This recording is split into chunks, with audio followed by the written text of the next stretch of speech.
Hi friends, welcome to our channel. இன்றைக்கி நம்ம சேனலில் என்ன பார்க்க போகிறோன்னு பார்த்தீங்கன்னா நம்ம இங்கே திருப்பதியில் இருக்க சயின்ஸ் சென்டருக்கு தான் வந்திருக்கோம். இங்கே பாருங்கள், எல்லாம் பிளேயிங் ஏரியாவும் இருக்குது. நான் உங்களுக்கு எல்லா பார்ட்ஸும் நான் உங்களுக்கு வந்து சென்ட் பண்ணுறேன், இந்த யூடியூப்பில் வைக்கிறேன். எல்லோரும் சப்ஸ்கிரைப் பண்ணிக்கோங்க. அப்படியே இங்கே பாருங்களேன், ஏதோ எனர்ஜி பவர் மாதிரி சுற்றிட்டே இருக்குது. இது அப்பத்துலேருந்து பார்க்குறோம். அப்புறமா பார்க் எல்லாமே இருக்குது. அங்கே மெயின் பில்டிங் இருக்குது, தெரியுதான்னு தெரியல. நான் அதுக்குள்ளெல்லாம் போயிட்டு உங்களுக்கு vlog எடுத்து நான் போஸ்ட் பண்ணுறேன். எல்லோரும் வீடியோ லைக் சப்ஸ்கிரைப் பண்ணிக்கோங்க. நான் வேறு விழுந்து வீடியோ எடுக்கிறேன்.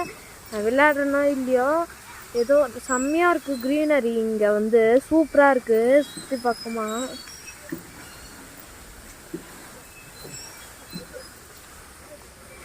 ஃபோட்டோ எடுக்கலாமா? ஃபோட்டோ